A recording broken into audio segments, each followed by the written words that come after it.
Bismillahirrahmanirrahim. Assalamualaikum warahmatullahi wabarakatuh. Waalaikumsalam. Alhamdulillahirrabbilalamin. Bersyukur banget bisa nongkrong bareng dengan anak muda Banda Aceh. Luar biasa ya semangatnya. Mana suaranya? Oke, U-nya nggak kenceng, yang kenceng takbirnya. Jadi luar biasa anak Aceh nih ya. Makasih Ustaz Amri atas nasihat-nasihat yang luar biasa berharga buat kita. Malam ini udah dapat booster. Makasih juga kepada Tengku Mirda yang udah menggawangi kegiatan kita ya, dan membimbing kita dalam segala aktivitas kita hari ini. Tadi terus terang saya terkesima banget tadi pas dengerin acara pertama, ada Rapai apa tadi istilahnya? Buram ya, nama sanggarnya Rapai Buram. Itu udah 20 tahun lebih nggak nonton live, cuman lihat di YouTube doang. Jadi hari ini saya ngerasa kayak pertama kali lihat Rapai. Saya menempatkan diri tadi sebagai pendatang, sebagai visitor, sebagai turis ketika datang ke Aceh ngelihat performance dari Rapai Dance. Terus saya langsung kayak ngerasa, wah ini emas banget nih. Ini potensi besarnya Aceh. Salah satunya aja di antara sekian banyak potensi yang rasanya sayang banget kalau nggak dipublish dan tidak di branding sebagai salah satu di antara daya tarik budaya agama untuk menjadi interest wisatawan di seluruh dunia, insya Allah. Kita beri tepuk tangan dong. Insyaallah ya. Setelah itu dilanjutkan dengan bacaan Ustadz Takdir ya. Yang tadi secara khas nih teman-teman ya, by the way ya, curhat dikit. Gak usah disebutin tahunnya biar gak ketahuan usia saya. Pokoknya dulu saya pernah belajar tentang kiroah ataupun mujawad, sok-sokan jadi qori, walaupun gak sukses Ustadz Takdir. Jadi waktu beliau mau perform hari ini, saya request, Ustadz boleh nggak? Saya udah kangen banget, lama nggak dengerin qori yang bacanya kayak Syekh Mustafa Ismail. Karena dulu saya ngefans banget sama Mustafa Ismail. Ada dua sih yang saya ngefans, Mustafa Ismail sama Ummu Kulsum. Cuman gara-gara ke Mesir, saya berhenti ngefans sama Ummu Kulsum. Waktu itu saya datang ke toko kaset di Mesir, toko buku Islam. Saya nanya, saya pengen beli kaset Ummu Kulsum. Orang yang jual buku itu bilang, buat apa? Kan di sini bukan toko lagu, tapi ini buku-buku Islam. Saya bilang saya pengen belajar Al-Quran. Dia lebih bingung lagi, kok orang belajar Al-Quran kepada Ummu Kulsum. Saya bilang saya itu kalau belajar irama Al-Quran itu dari Ummu Kulsum. Ya Habibi, terus dipakai di ayat. Ya ayyuhal. Jadi kayak disambung-sambung gitu kan, kayak cocokologi lah.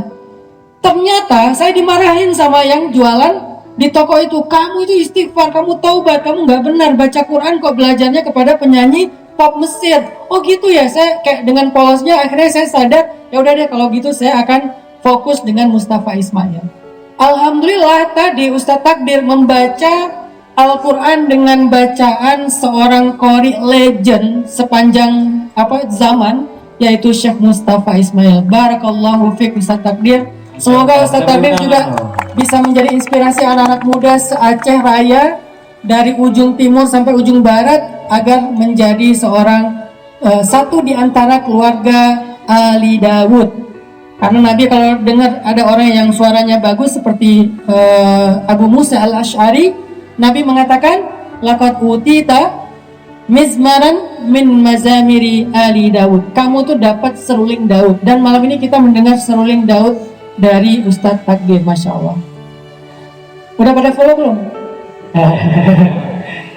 Follow ya, biar kita bisa semangat belajar Al-Quran.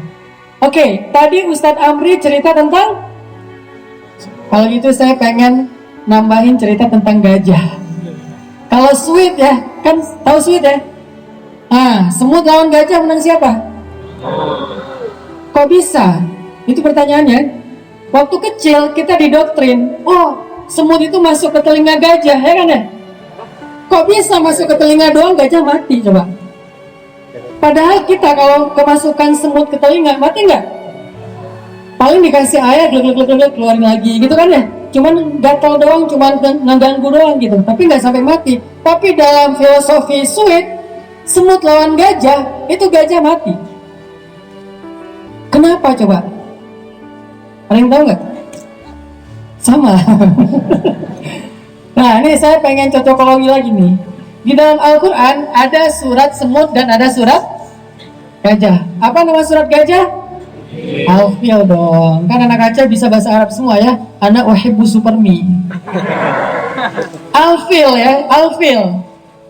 Surat semut itu adalah cerita pujian Allah terhadap semut. Sedangkan surat gajah cerita celaan Allah kepada gajah. Tahu nggak apa yang membedakan mereka? Yang satu dipuji walaupun dia kecil bahkan nggak terlihat, sedangkan yang satu lagi dicela walaupun dia besar dan gagah. Tahu nggak apa bedanya? Allah memuji semut walaupun dia kecil karena dia bermanfaat untuk orang lain. Allah memuji semut walaupun dia kecil karena dia punya kontribusi dalam agama Allah, dalam dakwahnya Nabi Sulaiman alaihissalam. Tetapi Allah mencela gajah walaupun dia besar, gagah, menakutkan, karena dia justru merugikan orang lain, bahkan memusuhi agama Allah, dakwah agama Allah, dan termasuk ingin menghancurkan kiblat kaum muslimin, yaitu rumah Allah Ka'bah, Masjidil Haram. Jadi kita tuh nggak ada nilainya di mata Allah, walaupun kita besar, walaupun kita gagah, walaupun kita tajir, walaupun kita kadang-kadang tajirnya cuma flexing, murah banget. Walaupun kita punya uang banyak, walaupun kita punya pengikut banyak, walaupun kita pejabat yang paling ditakuti, sering muncul di media, apapun kita, nilainya lebih kecil daripada semut kalau kita tidak punya manfaat untuk orang lain. Apalagi kalau kita justru menjadi kerugian dan menjadi penghalang dari agama Allah. Tapi kita bisa aja jadi semut yang nggak ada timbangannya. Coba teman-teman kalau lagi gabut ya, kalau lagi gabut nih, coba ambil satu ekor semut, taruh di timbangan yang digital tuh, yang sensitif banget tuh. Kira-kira kalau teman-teman naruh semut di timbangan digital, itu keluar angka nggak tuh? Saya belum pernah coba soalnya. Kayaknya nggak keluar angka ya, yakin? Kalau kita taruh semut, tapi bukan semut yang agak gede, semut kecil yang merah itu tuh, semut gula misalnya, atau boleh juga semut gula, taruh di timbangan digital, saya yakin timbangan itu nggak bakalan ngeluarin angka. Artinya apa? Itu semut nggak ada berat-beratnya sama sekali. Angka miligram atau apa satuan apa gitu nanti tanya Ustaz Habibie, karena saya bukan ahli matematika. Satuan terdetail itu pun nggak keluar gitu. Kenapa? Karena saking ringannya semut. Tetapi kita bisa aja seringan semut. Insya Allah sih kita nggak seringan-ringan itu banget sih. Kita walaupun cuma seringan semut, setidak pentingnya semut, nggak terlihat, nggak ada orang yang tahu. Kalau kita bermanfaat untuk orang lain, Allah Maha tahu teman-teman. Faman ya'mal, lanjutin, mithqala dzarratin khairan yarah, wa man ya'mal mithqala dzarratin syarran yarah. Emang itu Mustafa Ismail Ustaz? Bukan. Itu jazz. Artinya, walaupun kita melakukan satu amalan sekecil mithqala dzarrah, dzarrah itu hampir sama-sama lah dengan semut. Kayak benda yang sangat kecil, sebiji sawi, sebiji beras, sebiji apa gitu ya, kecil banget. Tetapi kalau itu adalah khairan, Allah pasti akan menilainya dengan sesuatu yang besar. La tahqiranna minal ma'rufi syai'a, kata Nabi. Janganlah kalian meremehkan kebaikan walaupun kecil. Sekedar ngasih emoticon senyum doang, jangan remeh loh. Teman kita ngechat, kita balas sekedar ngasih dia emoticon senyum. Itu tuh walau antalqa akhaka biwajhin talik. Apa terjemahannya? Walaupun engkau cuma ngesan emoticon senyum ke saudaramu. Emang gitu Ustaz terjemahannya? terjemahan sosmed. Karena saya senang menerjemahkan teks-teks agama dalam konteks kekinian. Walau antalko, walaupun kamu sekedar menyampaikan atau kamu menampilkan atau kamu send emotikon senyum doang kepada saudaramu, maka itu menjadi sebuah kebaikan, bahkan bernilai sedekah di mata Allah SWT. Jangan cuman PHP, harapan kosong. Teman kita ngechat, dia nunggu di-read lama, contreng abu 2, tapi nggak di-read, nggak biru-biru. Ditunggu, wah dia online nih, lasin. Dia online lagi nih, lasin. Tiba-tiba biru, oh ternyata salah pencet. Biru nih, wah udah dibaca nih. Udah gitu typing. Typing itu kadang-kadang memberi harapan, tapi kadang-kadang harapannya harapan kosong. Typing, waduh, typingnya lama banget nih. Kayaknya teksnya panjang. Padahal yang namanya orang typing cuman ngeklik doang, itu udah typing di atasnya tuh. Dia masih mikir, ngomong apa ya? 1 menit, wah typingnya nih kayak teksnya panjang banget, dia baik banget. Tiba-tiba udah lama typing, lasin lagi, nggak jadi desain. Jadi jangan remehin hal yang kayak gitu teman-teman. Ternyata sekedar senyum aja, walaupun bentuknya emotikon, itu tuh sesuatu yang bernilai sedekah. Artinya apa? Allah itu tidak pernah menyia-nyiakan amalan kita, walaupun mithqala dzarrah, walaupun mithqala namlah, walaupun sekecil semut. Sehingga semut yang kecil, kalau itu kebaikan, nilainya lebih besar daripada gajah yang besar dan gagah. Nah, apa hubungannya obrolan tadi dengan judul eksis di usia muda? Apa sih maksud Ustadz dengan eksis di usia muda? Banyak followers. Eksis itu artinya apa? Viral. Eksis itu artinya trending. Eksis itu artinya apa sih? Dikenal banyak orang? Enggak, teman-teman. Eksis dalam konteks kita malam ini, yang saya pengen sampaikan ke teman-teman adalah eksis itu adalah ketika kita dibutuhkan. Itu eksis. Ketika kita bermanfaat buat orang lain. Dan buat saya hadis eksis yang tadi disampaikan oleh Tengku Mirda, hadis eksis itu adalah khairun nas anfa'uhum linnas. Orang yang paling baik adalah yang paling eksis dalam konteks tadi. Siapa orang yang paling baik? Yang paling eksis. Siapa orang yang paling eksis? Yang paling bermanfaat untuk sebanyak mungkin orang lain. Itulah orang yang paling eksis. Dan orang itu adalah teladannya Rasulullah Shallallahu Alaihi Wasallam. Sekarang kalau kita mau tahu saya eksis nggak sih? Coba tanya berapa orang yang butuh kita setiap hari. Gampang, nilai eksistensi kita tuh kalau mau menilai gampang. Berapa orang yang butuh saya hari ini? Ini hari apa hari ini?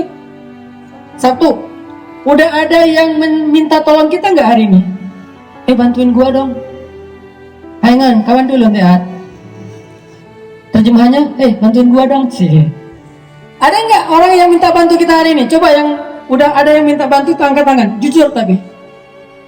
1, 2, 3, 4. Oke, jujur ya.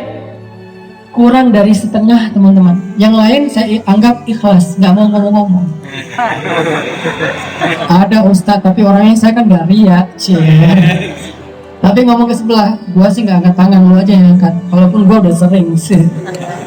Oke, saya anggap semuanya eksis ya. Cuman ada yang pengen syiar, ada yang pengen ikhlas. Dua-duanya baik. Yang angkat tangan syiar, yang nggak angkat tangan rahasia saya dong dengan Allah. Artinya kalau pengen nilai kita eksis apa enggak, coba tanya dalam sehari itu ada nggak orang yang nyari kita karena dia butuh. Kalau ada, pertanyaan yang kedua, berapa orang? Per hari, berapa orang?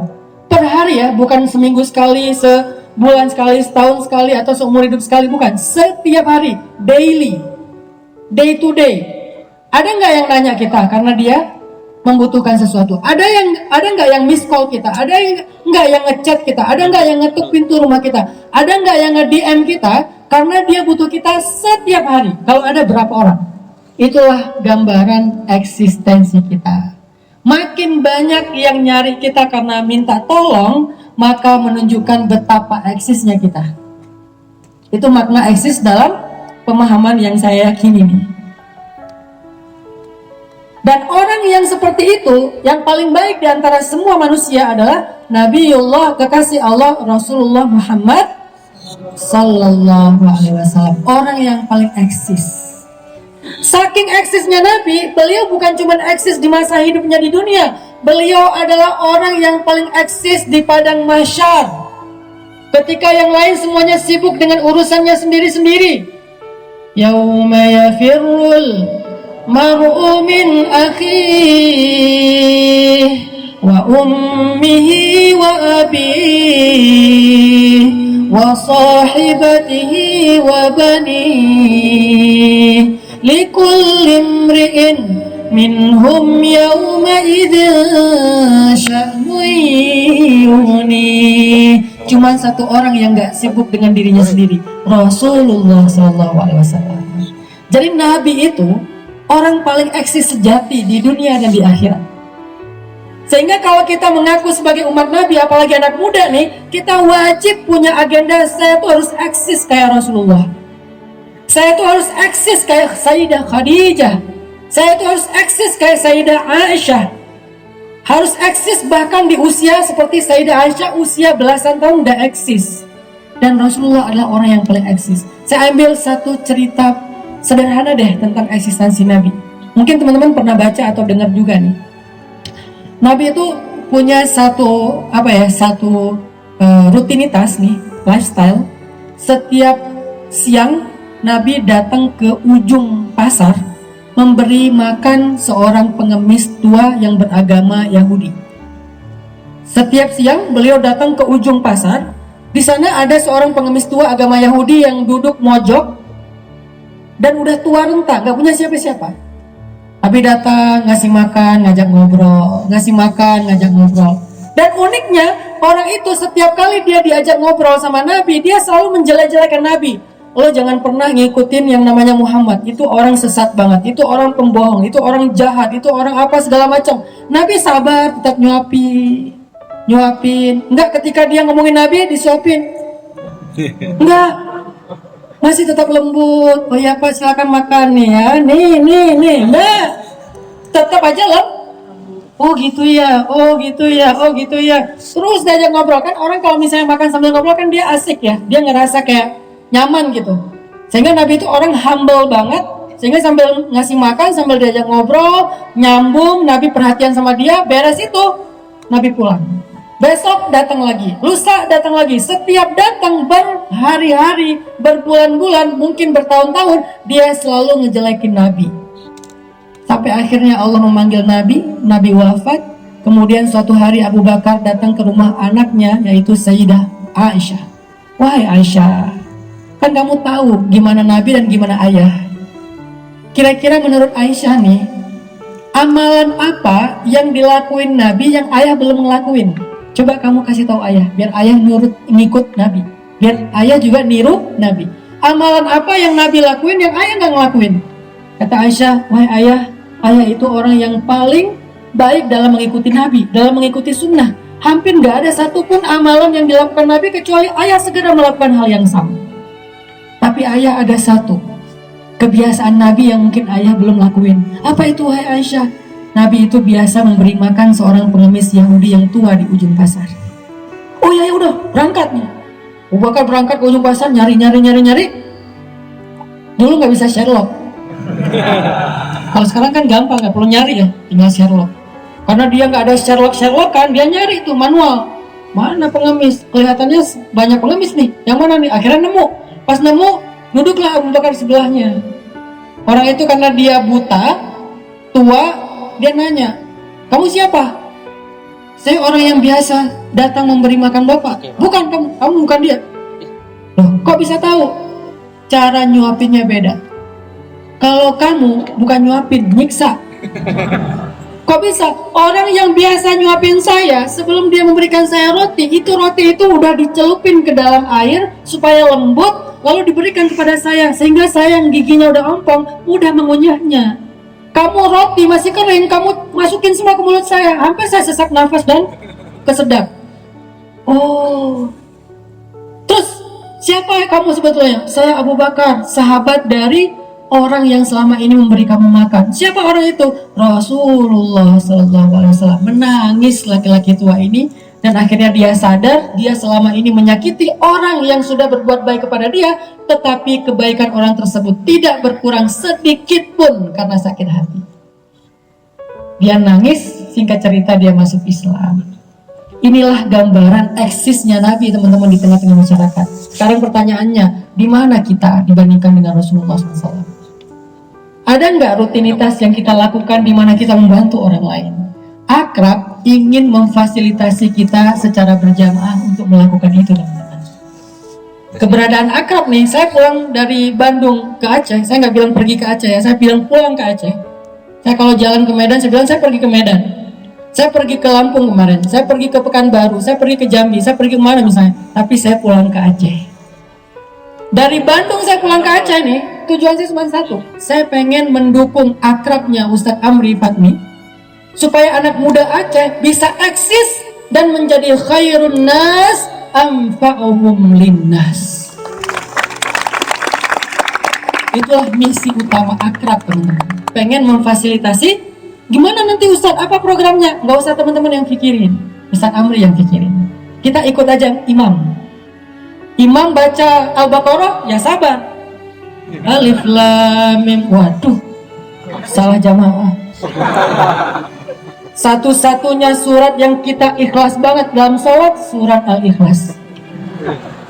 Yang lain kurang ikhlas. Ikut imam nih, imam baca apa, ya nurut. Imam ruku, kita ruku. Imam sujud, padahal dia nggak ada ruku, langsung sujud, ya kita sujud. Artinya sujud tilawah. Imam takbir beberapa kali, jangan ruku dan sujud yang viral kemarin. Orang sholat Idul Fitri malah dia ruku dan sujud. Kayaknya dia overthinking, insomnia overthinking. Jadi kurang tidur. Artinya kita ikut Ustadz Amri.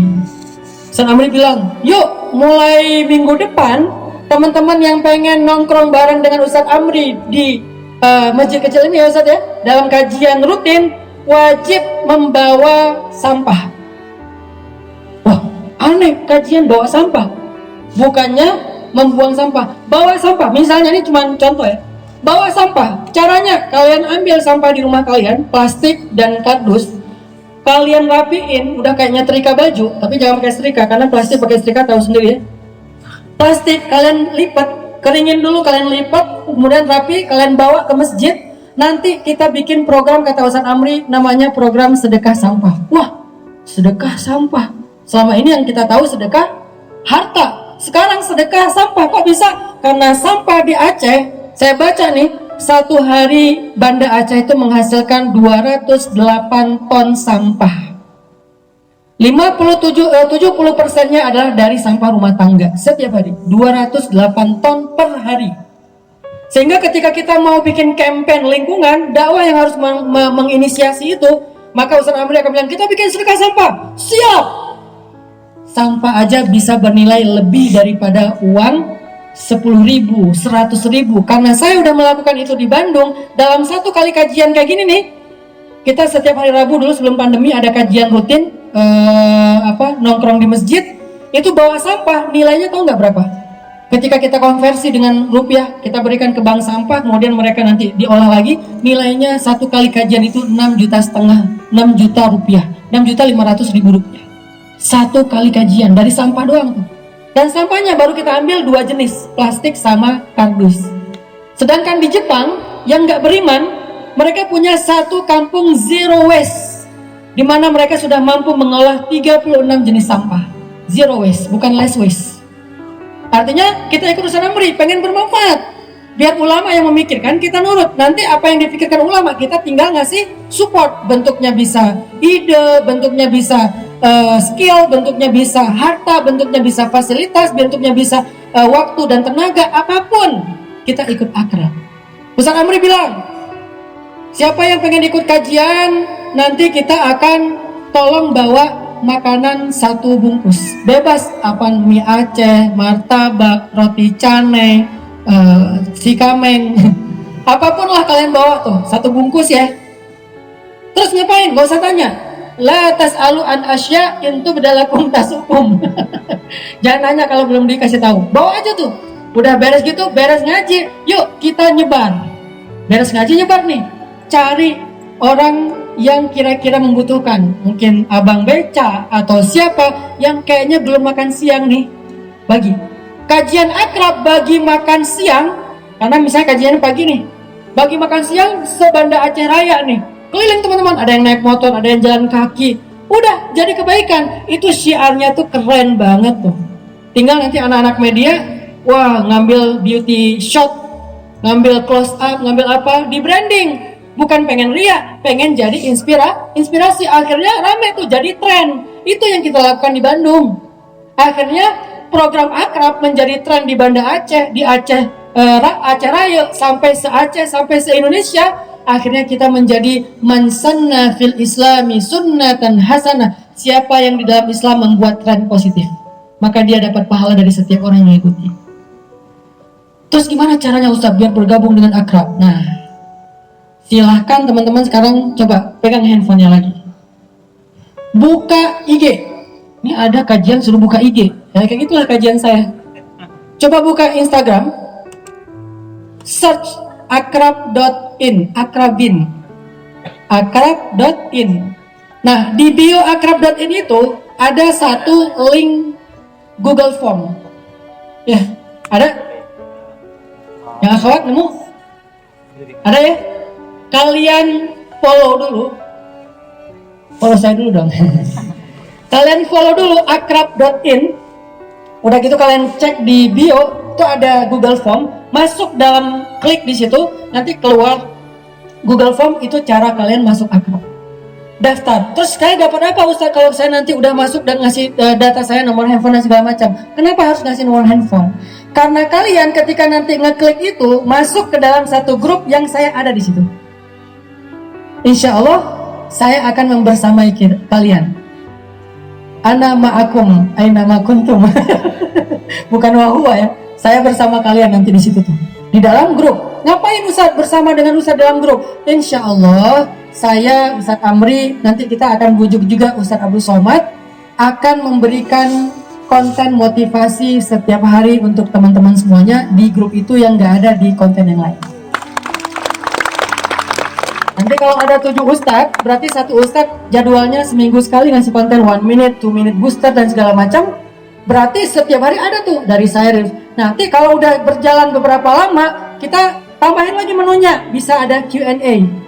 Ustaz, saya pengen tahu amalan untuk dapat jodoh. Dijawab sama Ustaz Abu Somad, banyakin istighfar. Dijawab sama Ustaz Amri, perbaiki iman. Dijawab sama Ustaz Hanan Ataki, daftar di channel apa misalnya. Beda-beda jawabannya, tergantung angle. Wah, utuh nih jawabannya. Akhirnya kita punya sebuah jawaban yang komprehensif dari 7 ulama minimal. Nanti kita undang juga tengku-tengku kita di daerah-daerah yang banyak di Aceh untuk berkontribusi juga di situ, ngasih kita nasihat secara rutin. Akhirnya kita bisa mengakses nasihat-nasihat berharga dari ulama kita di grup akrab.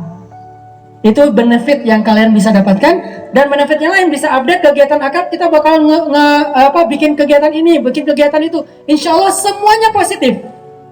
Dengan begitu, insya Allah kita bisa menjadi khairun nas anfa'uhum linnas. Mau jadi gajah atau semut? Mau jadi semut apa gajah? Yakin? Maka faman ya'mal mithqala dzarratin khairan. Siap ya, insya Allah. Yuk sama-sama kita bersama dengan Ustaz Amri, guru kita, imam kita, amir kita, mursyid kita, murabbi kita, dalam program Aceh, anak muda Aceh bangkit untuk menunjukkan kepada dunia bahwa Aceh itu adalah tempat orang-orang yang hebat. Dengan kayak gitu nanti insya Allah Ustaz Amri juga akan bikin banyak program yang saya nggak bisa di breakdown hari ini. Insya Allah malam besok akan kita lanjutin pembahasan tentang ini di mana Ustaz? Taman Masjid Kecil Lemi. Nah, karena waktu kita terbatas, insya Allah ini ada sequelnya. Jadi insya Allah besok kita lanjutin lagi di sana. Mudah-mudahan bermanfaat. Selamat semuanya, antum teman-teman semuanya udah menjadi orang yang mendapatkan naungan malaikat malam ini, bahkan dipersejuk langsung Allah ya, oleh Allah Subhanahu Wa Taala. Mudah-mudahan kita menjadi saudara yang akrab di dunia dan juga akrab di akhirat. Barakallahu fikum. Wassalamualaikum warahmatullahi wabarakatuh.